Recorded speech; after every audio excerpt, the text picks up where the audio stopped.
Private Harper. Sergeant Jenkins' voice ripped through the barracks, sharp and cutting like a blade.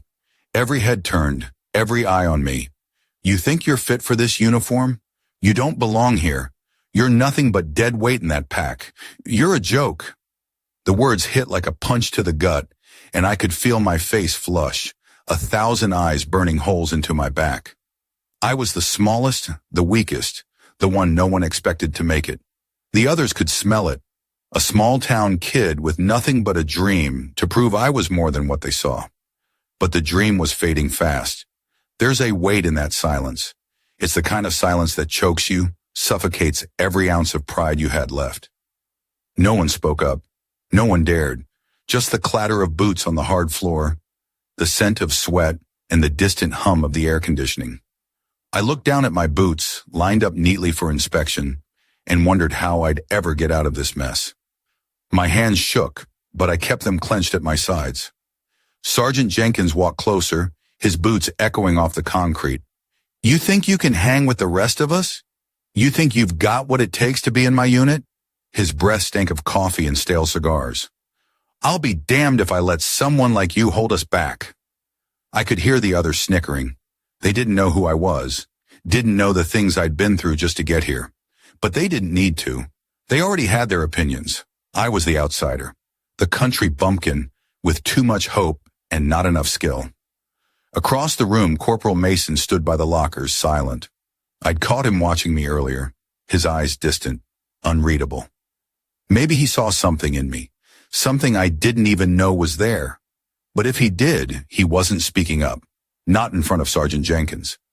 What do you think, Harper? Jenkins barked, pulling me out of my thoughts. You can't even keep up with the rest of these men. You're nothing but a disgrace. Why don't you pack it up and go home? I wanted to say something, to fight back, to tell him I wasn't a joke, but every word got stuck in my throat. The weight of their judgment, the pressure from above, it was too much. I opened my mouth, but nothing came out. Instead, I stood there, my fists clenched so tight my knuckles turned white. Finally, Jenkins turned away, dismissing me with a wave. Get in line for your next drill, Harper. Maybe you'll do better when you don't have to carry your sorry ass through the whole thing. The men around me shuffled, some grinning, others just silent. I could feel their eyes on my back as I shuffled toward the door. The pressure, the expectation to break, it was all building. But I didn't break. Not then, not ever. I swallowed the bitterness in my mouth and kept my head down. The barracks fell into a low murmur as I left. I couldn't hear the words clearly, but I didn't need to. I knew what they were saying, what they were all thinking. You don't belong here. I thought that was the end of it, but then everything changed in ways I couldn't imagine. That evening during chow, I sat at the far end of the mess hall, picking at my food.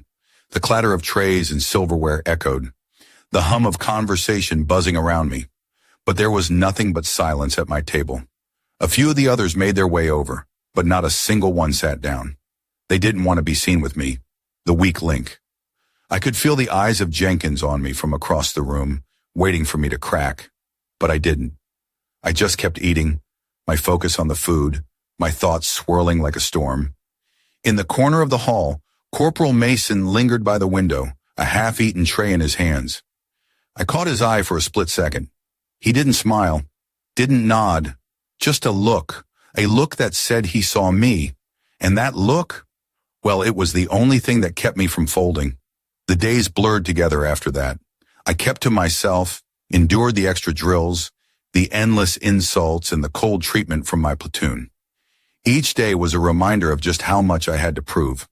But I wasn't ready to quit. Not yet. One night after a grueling PT session, Jenkins singled me out again. Private Harper, he barked, I want you to do another lap around the track. You're too slow and I'm sick of watching you drag the rest of us down. He gave me a cold smile as the others snickered. Let's see how far you get on your own. I didn't say a word. I didn't need to. Instead, I laced up my boots and took off running. The others watched as I pushed myself harder than I ever had before, my breath coming in ragged gasps, my legs screaming in pain. But I kept going, step after step, lap after lap. I thought about the way Jenkins had treated me, how he'd tried to break me. I thought about the way the others laughed and whispered, but mostly I thought about proving them wrong. That was the only thing that kept me going.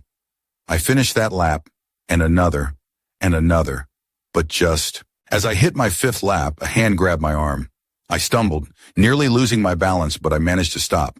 It was Corporal Mason. "Easy there, Harper," he said quietly, his voice steady, his grip firm. "You've earned a little rest. You're doing fine." For a moment I thought I might collapse, but I didn't. I stood there breathing hard, looking into his eyes, and for the first time, I didn't feel so alone. Mason's silent support was the only thing that kept me going that day. But I didn't know it yet. The storm was far from over, and something told me, deep down, I was about to face a test I couldn't yet see. Something big was coming, something that would prove once and for all whether I could survive this hell or not. But I didn't have to worry about that yet. Not today. If this story resonates with you, don't forget to hit the like button and subscribe to the channel so you won't miss the next chapters of this journey. By the time the morning bell rang for P3, I was already awake, lying flat on my back in the dark, staring at the ceiling of the barracks. The whole room was still and quiet, the only sound the distant hum of the air conditioning. My mind raced with thoughts of the day ahead. What drill, what punishment would come next? But what really weighed on me was the simple fact that I was still here, still pushing forward, even when I knew the others were just waiting for me to break. When the bell finally rang, it hit me like a punch to the gut. I forced myself to get up, fighting the heaviness in my limbs.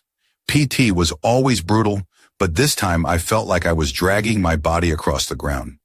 I didn't even know if I had the energy to make it through another day. But then again, what choice did I have? Jenkins was waiting for us at the track. His usual smirk was in place. That look that made you feel like you were already losing before you even started. The other guys were lined up, looking sharp in their uniforms, ready to run. I was the last one to step forward, and I could feel every pair of eyes on me, even before Jenkins said anything.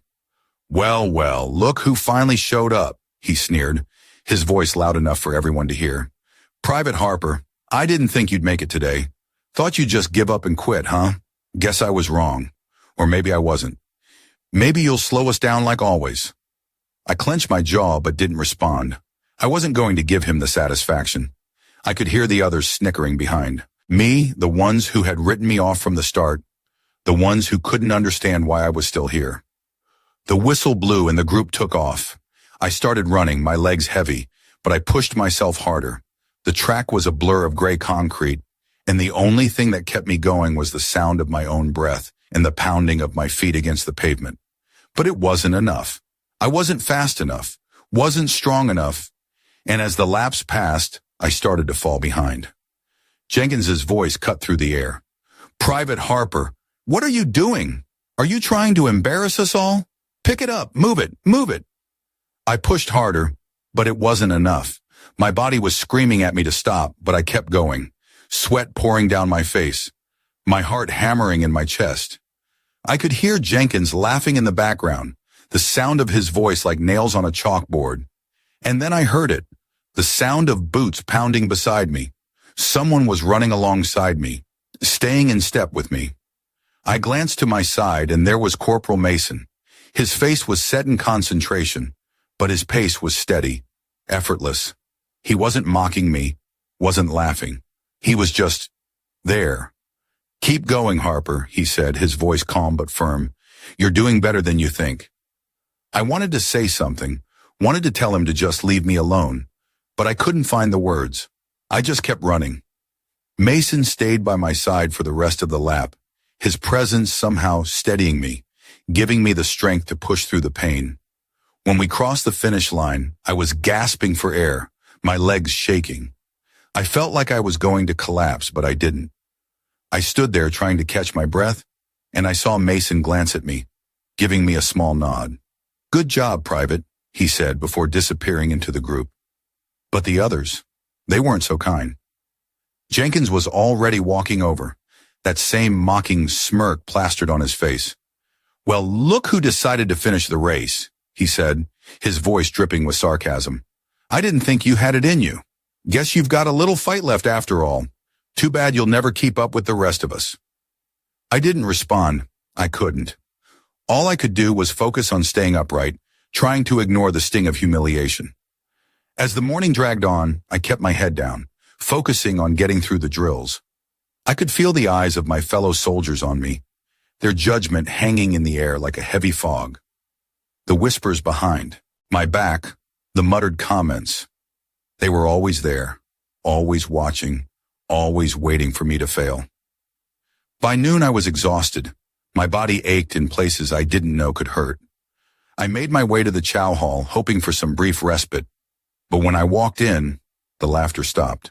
Every conversation paused, and I could feel the weight of everyone's gaze on me. It was like I wasn't even a person, just the joke, the guy they all watched to see if he'd make it through the day. I grabbed my tray, and as I sat down at the far end of the room, I couldn't help but overhear the conversation at the next table. "I don't know how he's still here," one guy said, loud enough for me to hear. "He's a joke. Probably doesn't even belong in the military." "You see the way he runs?" Another voice chimed in. "Yeah, he's definitely not cut out for this. He's just dragging us all down." I bit my lip, keeping my head down. I didn't respond. What was there to say? They were right after all. I wasn't good enough. I didn't fit in. I had nothing that made me stand out. But for some reason, I couldn't give up.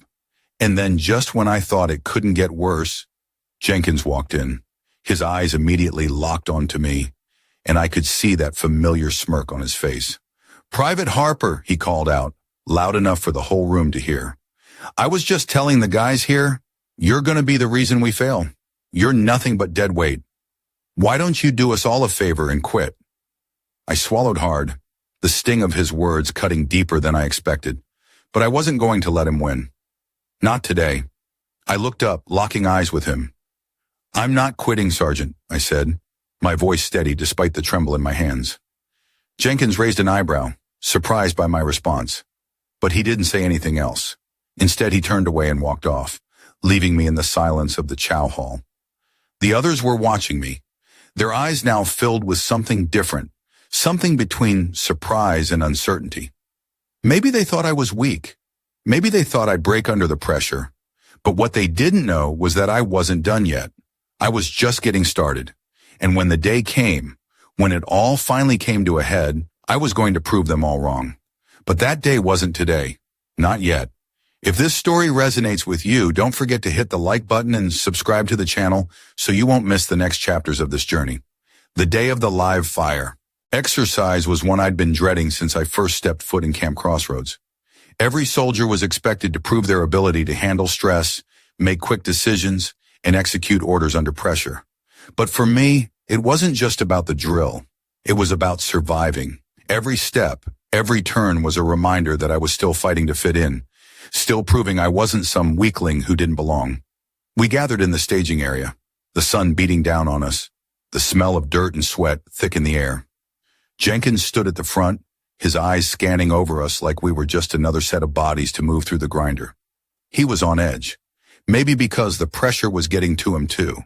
He looked at us with a slight smirk, as if daring us to fail. "Today," he said, his voice cutting through the noise, "we're doing a live fire exercise. You'll be tested on your ability to execute under pressure. You fail, you fall behind. Simple as that." I felt the pit in my stomach grow heavier. I wasn't prepared, not for this, not for the kind of pressure Jenkins was going to put on us. But I didn't have a choice. I had to show up. I had to prove I could do it, or I'd never make it out of here. The exercise started with us in a simulated combat zone, moving in pairs through a series of obstacles. The sound of gunfire echoed in the distance, the sharp crack of rounds firing from the instructors as we moved through the course. The stress was real.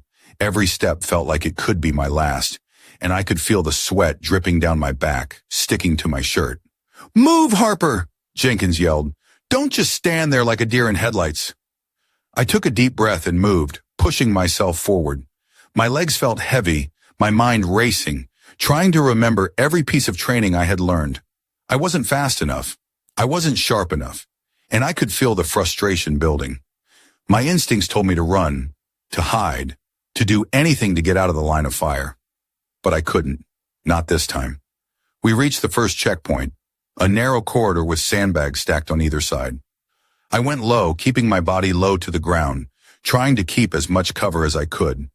Jenkins was behind me, yelling commands that made no sense, pushing me harder than I thought possible. But the pressure was getting to me.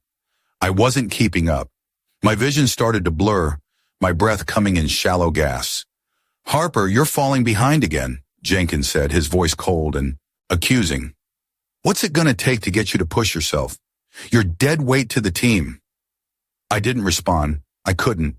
I felt like I was drowning in the weight of his words, the weight of the pressure. I knew it wasn't just about the drill anymore. It was about proving to him and to myself that I belonged here. But no matter how hard I tried, it felt like I was always just a step too slow. By the time we reached the final obstacle, I was exhausted. My legs were trembling, my hands shaking as I tried to steady myself. We had to clear a trench, work our way through mud and debris, while under simulated enemy fire. The team ahead of me had already cleared the trench. I could hear them shouting, urging me to hurry. But I was stuck.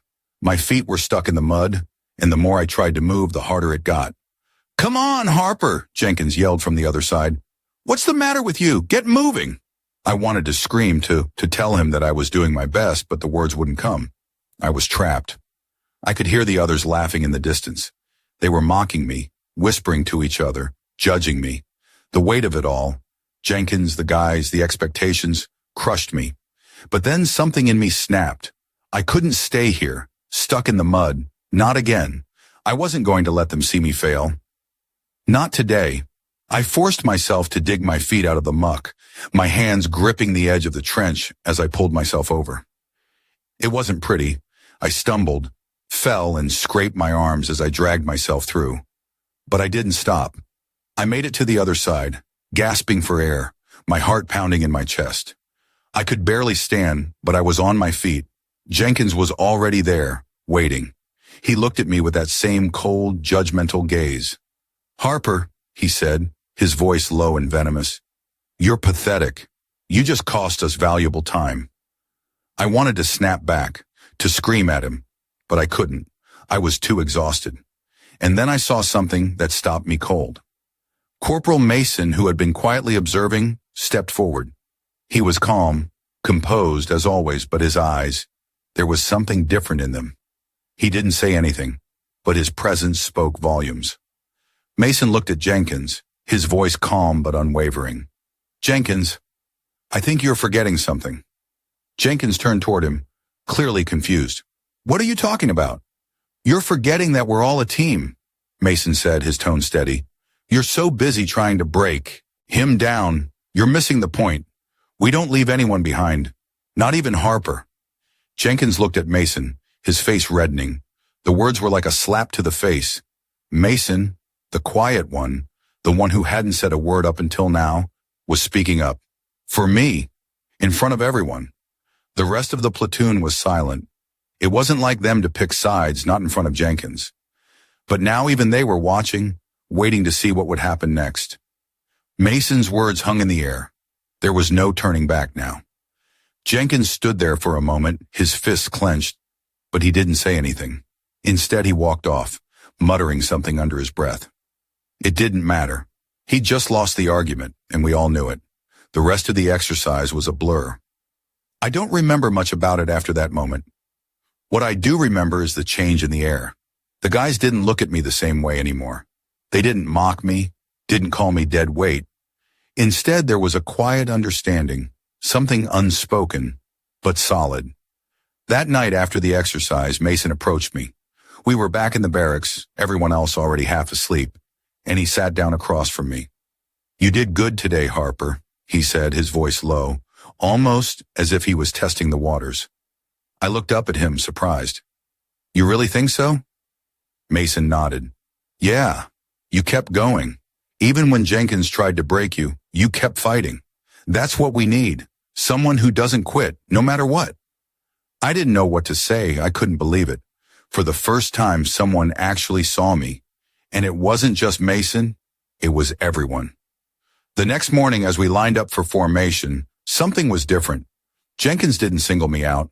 In fact, he barely even looked at me. And the rest of the platoon? They treated me like part of the team. I wasn't just the guy who'd been dragged through the mud anymore. I was one of them, and I wasn't going anywhere. If this story resonates with you, don't forget to hit the like button and subscribe to the channel so you won't miss the next chapters of this journey. The days after the live fire exercise were different. The guys in the platoon weren't exactly welcoming me with open arms, but there was something else. Respect. Not the kind you fake or force, but the kind that builds slowly when people see you're not quitting, no matter how hard they try to break you. But that didn't mean Jenkins had stopped trying to make my life miserable.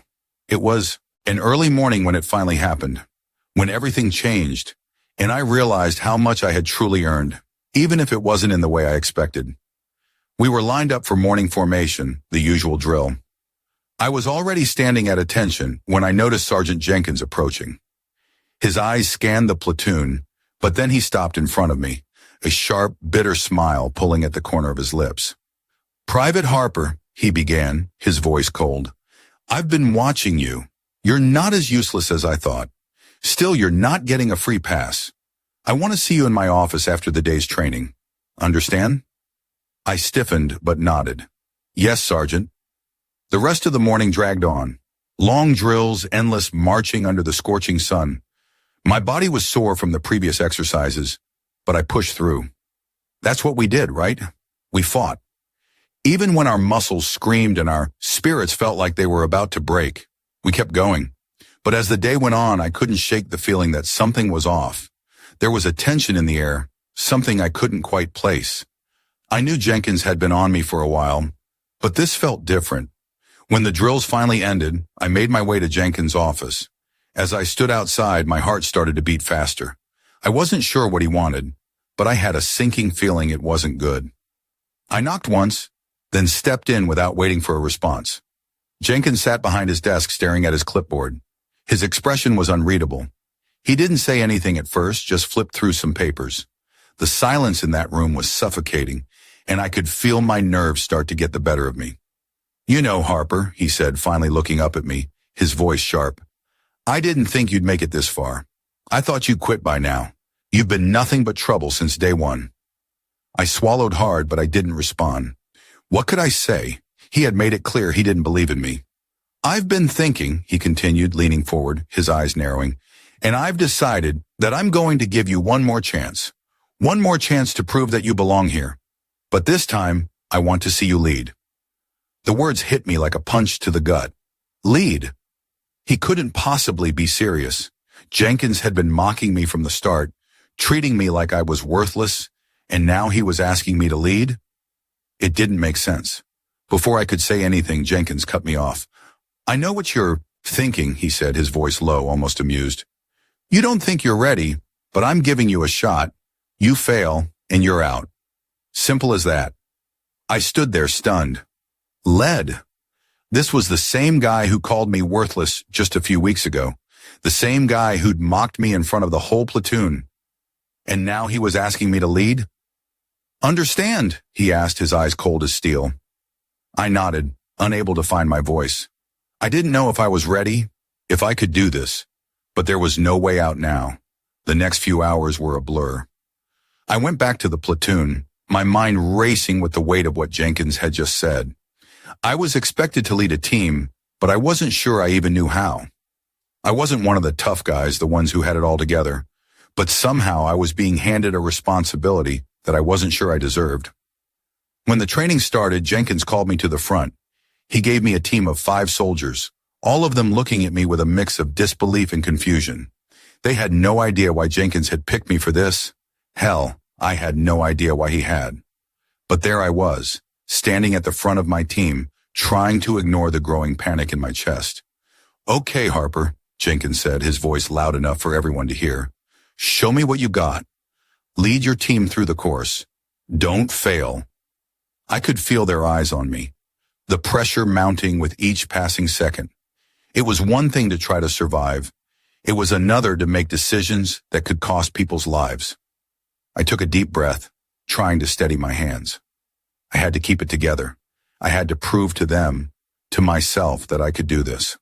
We moved through the course, me giving orders, directing my team through the obstacles. At first it felt awkward. My voice wasn't as firm as it should have been, and I could feel the hesitation in my movements. But with each decision, I grew more confident. I watched my team, saw their trust building as we worked together, and something shifted inside of me. This wasn't about me anymore.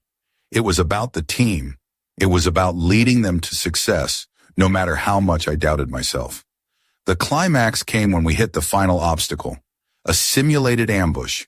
We had to move quickly, no hesitation, or we'd be caught off guard. I saw one of my soldiers hesitate, his eyes scanning the surroundings, unsure of the next move. It was a split-second decision, one that could cost us. I didn't think. I just reacted. "Move left," I yelled, pulling him out of the danger zone.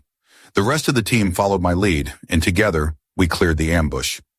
When we reached the finish line, I could see Jenkins watching us from the sidelines, his expression unreadable. But the moment we crossed the line, I saw something shift. His jaw tightened, and for the first time, he didn't mock me. He didn't tear me down. Instead, he nodded. "You did good, Harper," Jenkins said, his voice quieter than usual. And just like that, everything changed. The respect I had fought for wasn't just given to me, it was earned. My team had followed me, not because of rank, not because I was the strongest or the smartest, but because they believed in me. They believed I had their backs, and that was what mattered. Later that evening, after the drills, the guys in the platoon approached me. They weren't mocking me anymore. They were shaking my hand, patting me on the back. Even Jenkins, for all his harshness, gave me a nod. "You did good today," Mason said quietly, his voice steady. For the first time, I believed him. I had proven myself. To Jenkins, to the platoon, to myself. But as the night settled in, I realized one thing. I hadn't just earned respect. I had earned a place in this team, and that more than anything else meant everything. If this story resonates with you, don't forget to hit the like button and subscribe to the channel so you won't miss the next chapters of this journey. The day we stood in formation, waiting for the commander's final inspection, something shifted. It wasn't just another routine check. I could feel it in the air, the tension, the unspoken weight of what had happened over the past weeks. The man I used to be, the weak, struggling soldier, was now a different version of myself. I'd proven myself to my team, to Jenkins, and maybe more importantly, to me. But there was something bigger happening in the background, something I didn't fully understand yet. As the sun beat down on the parade ground, Sergeant Jenkins stepped in front of us, his usual scowl replaced with a hard, almost neutral expression. He walked up and down the rows, his boots clicking against the pavement like a metronome, never slowing. He stopped in front of me, his eyes studying me for a moment. His face was unreadable, but his posture stiffened slightly. "Private Harper," he said, his voice low and calm, "you've come a long way. I'm not going to sugarcoat it. I've had my doubts, but you've earned your place here." His words hit me like a shock to the system. Jenkins, who had never once shown me an ounce of respect, had just given me the highest compliment he could. And for the first time, I felt something inside me crack open, a sense of pride, of validation, of finally feeling like I belonged. But before I could process that, the commander stepped forward, cutting through the moment like a knife. "I've been watching the progress of this platoon," Commander Roberts said, his voice booming across the yard. "There's been a lot of change. Private Harper, you've shown that you have more to give than I thought. But there's one more thing we need to address." The sudden shift in tone made my stomach drop. I could feel the eyes of the whole platoon on me, the pressure mounting. I had no idea where this was going. Commander Roberts paused, then looked directly at Jenkins. "Sergeant, I need to have a word with you," he said, his voice sharp. Jenkins stood stiffly, his face flushing slightly. He nodded and followed Roberts off to the side, leaving me standing there, confused and a little rattled. I could see the other soldiers exchanging glances, whispering, trying to make sense of what was happening. Minutes passed, but it felt like an eternity. I tried to focus on keeping my posture straight, but my mind kept spinning. What was this about? Had I done something wrong? I couldn't shake the feeling that this moment was more important than any drill or formation we'd ever done. Finally, Roberts and Jenkins returned. Jenkins was no longer scowling, but his jaw was set tight. Roberts cleared his throat, addressing the platoon with a commanding tone. "I've been made aware of certain concerns," he began, his eyes scanning over us. "The leadership of this platoon needs to be reassessed. There are some disagreements that have been overlooked." My heart was pounding in my chest. What did he mean? What had Jenkins done? Jenkins took a deep breath and looked at me, his face now a mixture of frustration and reluctance. "Private Harper," he said, his voice barely above a whisper, "I've been wrong. I thought you didn't have what it took. But today, you've proven me wrong. You deserve to lead this platoon." The words hit me like a freight train. Lead? Me? After everything we'd been through, the insults, the doubts, the constant second-guessing, I was being offered the one thing I never thought I'd have, respect, and it came from the very man who had tried to break me. The silence in the air was suffocating as Jenkins took a step back. "I'll be stepping down as platoon leader," he said, his voice low. "Commander Roberts has decided it's time for a change. Private Harper will take my place." The weight of the words settled over the platoon like a heavy fog. There were no cheers, no applause, just an uneasy silence. It wasn't just about me. It was about the shift in power, the reversal of authority that no one had seen coming. The commander nodded. "Private Harper, your leadership will be tested in ways you haven't even begun to imagine. But you've earned this. Lead well." I didn't know what to say. Part of me wanted to shout, to let the emotions run wild. But I couldn't. Not in front of them. Instead, I straightened my back and nodded. I had no idea what I was about to face, but I knew one thing for sure. I wasn't going to fail. As the formation disbanded, I caught Mason's eye across the yard. He didn't say anything, but his expression spoke volumes. He gave me a nod, the kind of nod that said, "You've got this." And for the first time in my life, I believed it. That evening, as the sun dipped below the horizon, I stood in the barracks, staring at my reflection in the small mirror by my bunk. I had changed. I wasn't the same soldier who had stumbled in, unsure of himself and overwhelmed by the challenges. I was stronger now. I was someone who had earned their place, and more than that, someone who could lead others to earn theirs too. It wasn't just about survival anymore. It was about making sure everyone who stood with me knew that they had a place here, that they could grow, that they could fight, no matter how many times they were knocked down. As I turned away from the mirror, ready to face my new role, I knew that this wasn't the end. It was just the beginning. If this story resonates with you, don't forget to hit the like button and subscribe to the channel so you won't miss the next chapters of this journey. The sun was setting over the base as I stood beneath the American flag, the colors catching the breeze. The wind whispered through the fabric, carrying the weight of history and the promise of tomorrow. I stood tall, the final echoes of the day's drills fading into the quiet. Behind me, the men and women I'd once fought to prove myself to, my platoon, my brothers and sisters in arms, fell into formation. One by one, they saluted me, silent, but their eyes spoke more than words ever could. Respect. It was the kind of moment I'd never thought would come. But as I stood there, feeling the breeze on my face and the weight of the flag above me, I knew I'd earned it. The lesson here is simple, though it's taken me a long time to truly understand. We all face challenges, and more often than not, those challenges come wrapped in injustice or prejudice. It's easy to feel broken, to feel like you don't belong, but that's when the real fight begins. Not with fists or words, but with resilience, with your will to keep going. What doesn't kill you makes you stronger. The way you rise in those moments, that's what defines you. Actions speak louder than words, and every step I took, every challenge I faced, spoke for me louder than anything I could have said. We are all equal here, in the end. Brotherhood is built in silence and sacrifice, in the hard moments when no one's watching. If this story resonates with you, I'd love to hear about your own experiences. Drop a comment and share your thoughts. Let's keep this conversation going. Don't forget to like this video if you found it meaningful, and subscribe for more stories that inspire, challenge, and bring us all together. Until next time, keep pushing forward and remember, we're all in this together.